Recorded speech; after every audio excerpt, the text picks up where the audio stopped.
মা, আমি তো যেমন ডিউটিতে যাই সেরকমই ডিউটিতে গিয়েছিলাম, কিন্তু আমি তো জানতাম না মা যে আজই হবে আমার শেষ দিন।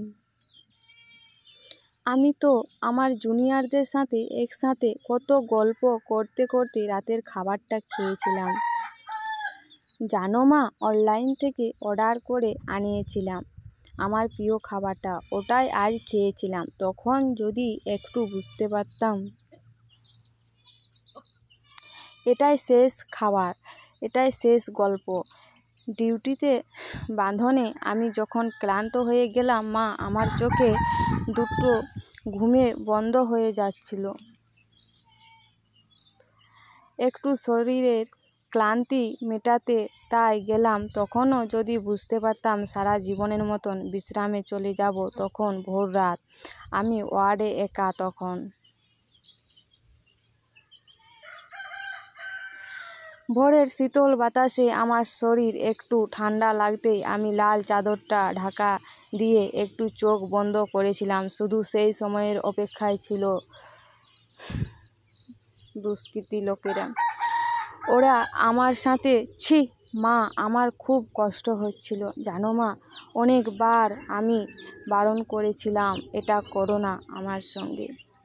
চিৎকার করছিলাম, বাঁচাও বাঁচাও আমাকে, কে আছো বাঁচাও। কিন্তু কেউ আমার চিৎকার, আমার আর্তনাদ শুনতে পায়নি মা জানো।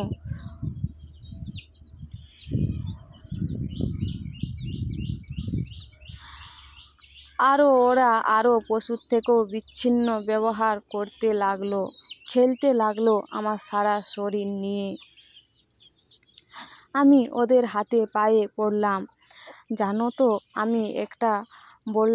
তো। এটাই আমি বললাম যে আমাকে ছেড়ে দাও, দয়া করে ছেড়ে দাও, আমি কাউকে কিছু বলবো না, আমাকে যেতে দাও। কিন্তু ওরা আমার কথা আর তোমার কাছে একবারের যাওয়ার সুযোগটা দিল না মা, তোমার কোলে শেষবারের মতো মাথা রেখে শুতে দিল না মা, শেষবারের মতো হাসি ভরা মুখটা দেখতে তোমার মা দিল না মা, বাবার স্বপ্নের রাজকন্যা বড় ডাক্তার হওয়ার কাহিনীকে সত্যি করতে মা।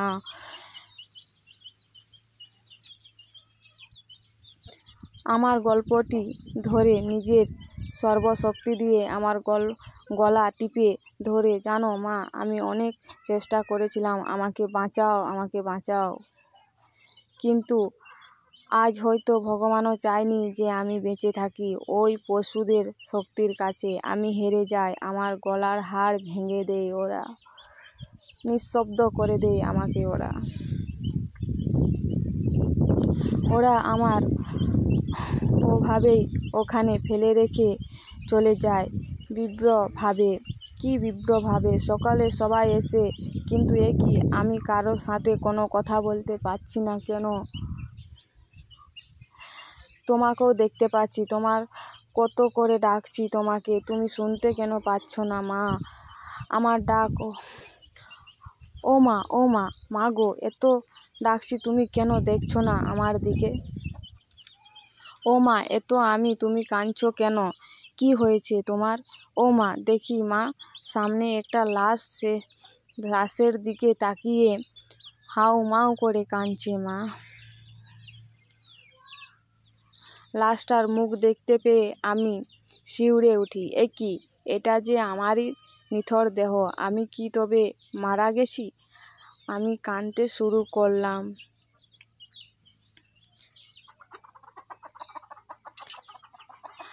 সবাই আমার এই মুহূর্তে শোক, সারা দুনিয়া আপনতন আমার মৃত্যুর ঘটনা জেনে গেছে, সবাই বিদ্রোহ করছে। কিন্তু আমি আমার নিথর দেহর দিকে তাকিয়েই রইলাম।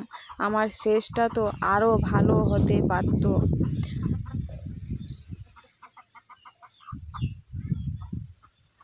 দেখে নাও মা, ওরা আমার মুখের দেহ কি বিচ্ছিন্ন অবস্থা করেছে। দেখো মা, আমার চিৎকার করতে ইচ্ছে করছে, কিন্তু আমার আওয়াজ এখন কেউ শুনতে পাচ্ছে না। আমি এতগুলো লোকের সামনে চিৎকার করছি, কিন্তু কেউ আমার এই চিৎকার শুনতে পাচ্ছে না, কেউ শুনতে পাচ্ছে না। যখন আওয়াজ বেরোচ্ছিল তখনও কেউ